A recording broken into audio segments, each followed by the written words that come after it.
Hola, aquí de nuevo con libros en la mano para leer poemas. Esta vez vamos a leer a Nicanor Parra. Nicanor Parra, un poeta que este sí que es muy conocido, el otro no, no eran tan conocidos. Un peso mayor por ponerlo en algún tipo de categoría. Eh, Nicanor Parra, un autor que revolucionó en Chile al menos la forma de escribir.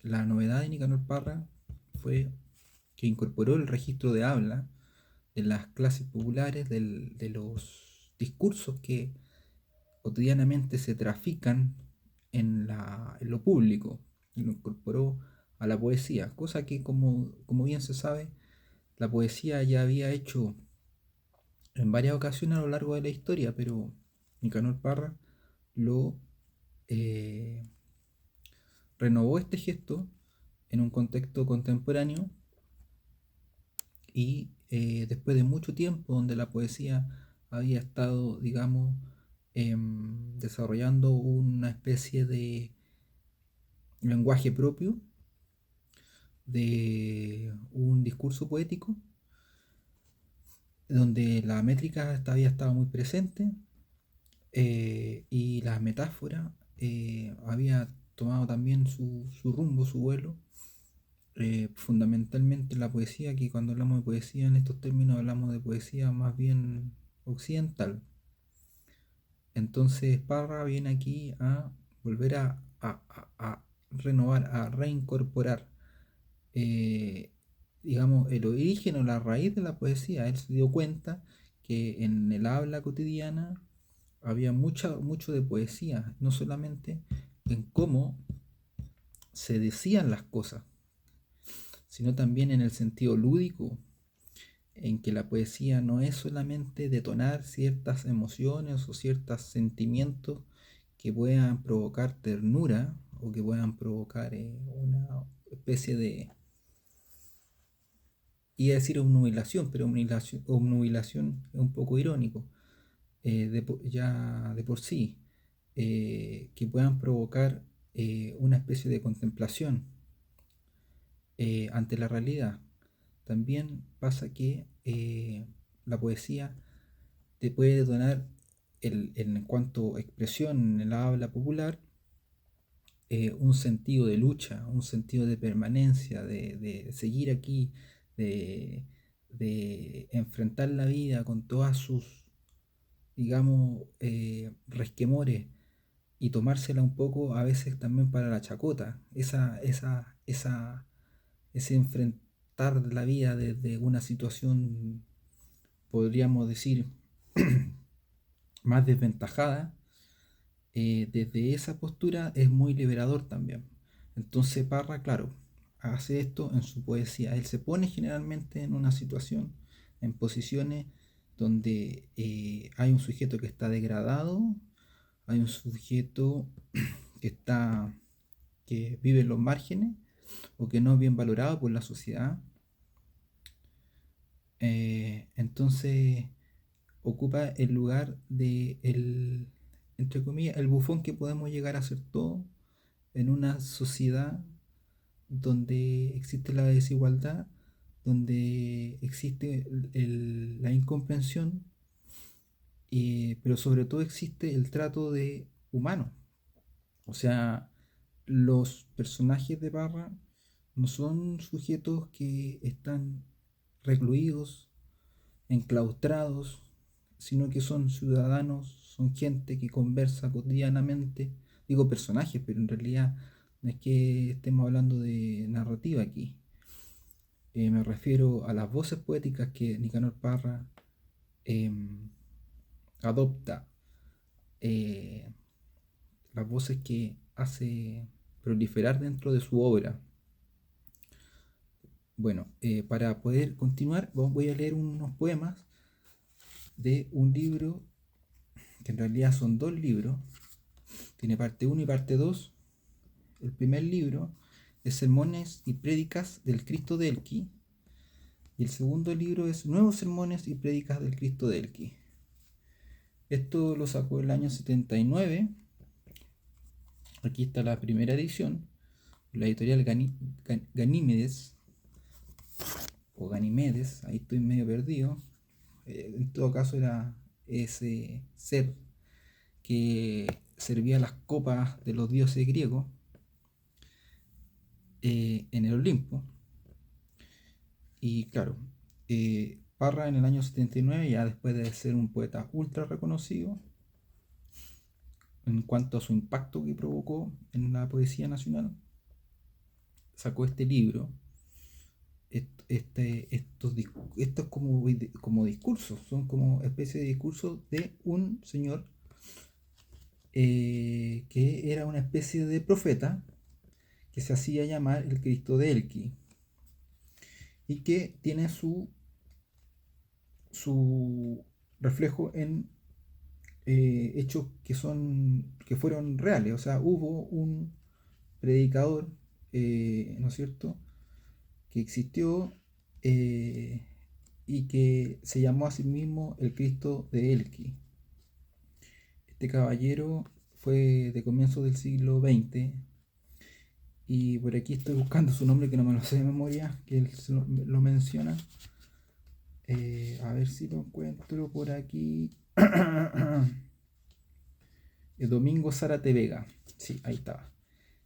Ya. En resumen, el libro se trata de que son prédicas, ¿no es cierto? O sermones que hace este profeta parriano. Entonces Parra, como juega con la imagen del profeta, este profeta que muchas veces dice como asume la palabra del Señor, asume la palabra de Cristo, y al asumirla también él es un poco Cristo. Entonces se provoca una especie de juego especular, un juego donde el sujeto cita y al citar como que el Espíritu Santo se activa y lo comunica con el agente que está detrás de sus palabras, y hay un juego de identificación en esto, pero también es un Cristo o un hablante que tiene conciencia de que él no es el verdadero, que él es una copia.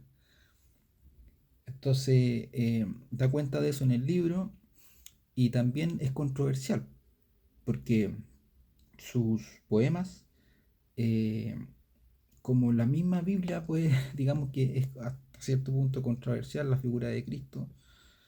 Por una parte, o sea, tiene muchos tipos de interpretaciones y viene a desdecir o a desdibujar ciertas normas sociales o la misma relación que existía con el poder.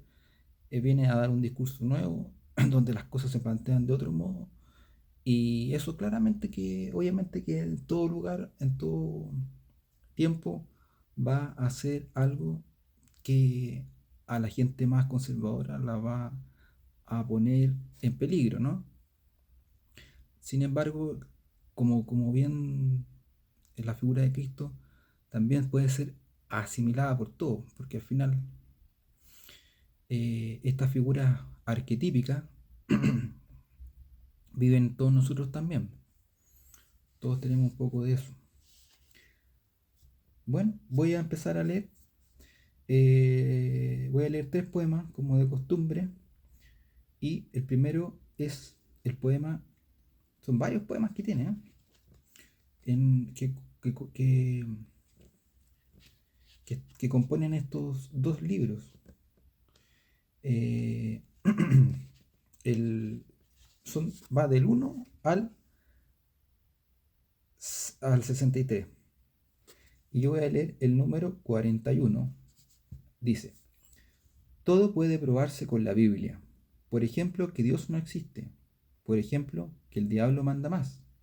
Por ejemplo, que Dios es masculino y femenino a la vez. O que la Virgen era liviana de cascos. Basta con conocer un poco del hebreo para poder leerla en el original e interpretarla como debe ser. Es cuestión de análisis lógico. Tienen razón los amigos escépticos. Todo puede probarse con la Biblia. Es cuestión de saberla barajar, es cuestión de saberla adulterar, es cuestión de saberla descuartizar, como quien descuartiza una gallina. Pongan otra docena de cervezas. El otro, el 52, perdón, el 42. La presencia del Espíritu Santo se percibe con toda nitidez en la mirada de un niño inocente, en un capullo que está por abrir, en un pájaro que se balancea sobre una rama. Dificulto que alguien pueda poner en duda la presencia del Espíritu Santo en un pan recién sacado del horno, en un vaso de agua cristalina, en una ola que se estrella contra una roca. Ciego de nacimiento tendría que ser. Hasta un ateo tiembla de emoción ante una sementera que se inclina bajo el peso de las espigas maduras, ante un bello caballo de carrera, ante un Volkswagen último modelo. Lo difícil es saber detectarlo, donde parecería que no está, en los lugares menos prestigiosos, en las actividades inferiores, en los momentos más desesperados. Ahí falla el común de los mortales. ¿Quién podría decir que lo percibe en los achaques de la ancianidad, en los afeites de las prostitutas, en las pupilas de los moribundos? Y sin embargo también está ahí, pues lo permea todo como el sodio. Que lo digan los padres de la Iglesia. Arrodillémonos una vez más en homenaje al Espíritu Santo, sin cuyo visto bueno nada nace ni crece, como tampoco muere en este mundo. Y vamos a leer el poema 46, que dice: y ahora con ustedes nuestra sección Preguntas y Respuestas. Señor Cristodelki, ¿qué piensa usted de los trajes de baño de una pieza? No tengo nada contra la juventud, a condición de que no exageren la nota. Señor Cristodelki, ¿qué opinión le merece la democracia cristiana? No tengo nada contra la democracia cristiana, a condición de que no exagere la nota. ¿Qué piensa usted de los concursos literarios? La competencia no resuelve nada, pues no somos caballos de carreras. Los condeno de todo corazón. En esto sí que soy intransigente. Señor Cristodelki, ¿qué recomienda usted? ¿Autoritarismo o libre albedrío? No sé qué responderle. En verdad, autoritarismo es sinónimo de represión. ¿Qué porvenir le ve a la revolución cubana? Caperucita Roja triunfará. Señor Cristodelki, ¿tiene usted alguna opinión acerca del escabroso tema de las perversiones sexuales? No tengo nada contra las perversiones sexuales, a condición de que no se exagere la nota. Claro que yo propugno el amor platónico. ¿Nos podría aclarar ese concepto? El amor platónico llega hasta el beso en la frente. Lo demás es trabajo del demonio. ¿Qué piensa usted de los bailes de máscara? No tengo nada contra los bailes de máscara, a condición de que no se exagere la nota. Nada contra la fiesta de la primavera, que cada cual se divierta a su modo, a condición de que nos demos cuenta de la fugacidad de todo esto, de la precariedad de todo esto, de la irrealidad de todo esto. Bueno, quería leer solamente eso. A propósito, como dije bien, son dos libros que él sacó y a mí me gusta más este, Los Nuevos Sermones. Eh, También hay que mencionar, en relación al libro, que, que es interesante como Parra en estos libros, anteriormente también, obviamente, con el tema de los artefactos, está muy presente la política. O sea, hay que entender también que esto se hizo ya en dictadura ya bastante, ¿cómo decirlo?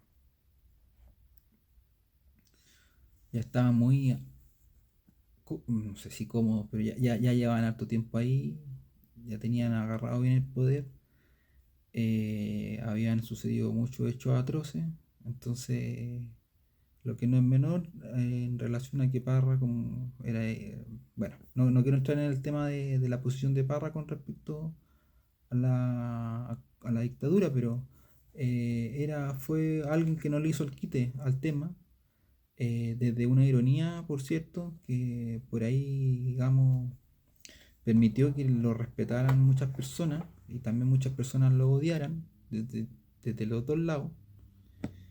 Y sin embargo, creo estos poemas que, o sea, perdón, creo esta obra em, que va muy en la línea de él, ¿no? Por ahí él dice, yo no soy blanco ni rojo, soy color ultravioleta. Entonces juega un poco a esto. Y también es más visible en estos poemas, algo que también es presente en su obra en general, que es, y con esto cierro, que hay una especie de sabiduría.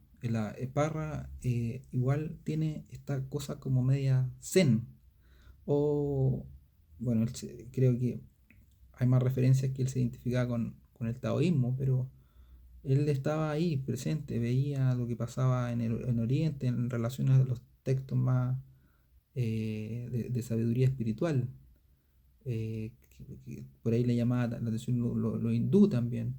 Era una persona que tenía una relación con el espíritu, pese a toda la ambigüedad que podía despertar su obra y esta irreverencia y nihilismo. Pero Parra yo creo que jugaba con la nihilidad o con el vacío, pero no era nihilista, eh, como un zen cualquiera, podríamos decir, desde mi ignorancia, porque yo no practico budismo zen. Él entendía que había que alcanzar primero el vacío, había que degradarse como ser humano para poder empezar a construirse y, digamos, empezar a ver las cosas en su realidad, las cosas como son, ¿no? Que es uno de los desafíos de este tipo de pensamiento, conectarnos con las cosas como son, no con las cosas como nosotros las representamos, como la sociedad nos dice que tenemos que observar las cosas, que por supuesto está lleno de prejuicios, de ideología, de apremio, de ansiedades, neurosis, eh, qué sé yo, miedos, etcétera. Bueno, esto era lo que quería compartir con ustedes. Espero seguir haciendo este tipo de video y el juego es este. Leer poemas, improvisar, acá no hay guión, no tengo guión, solamente elijo los poemas y me tiro a hablar. El que le guste, y el que no, bueno, la idea es eso, jugar un poco a lo que vaya surgiendo. Así que eso, que estén muy bien, muchas gracias, chao.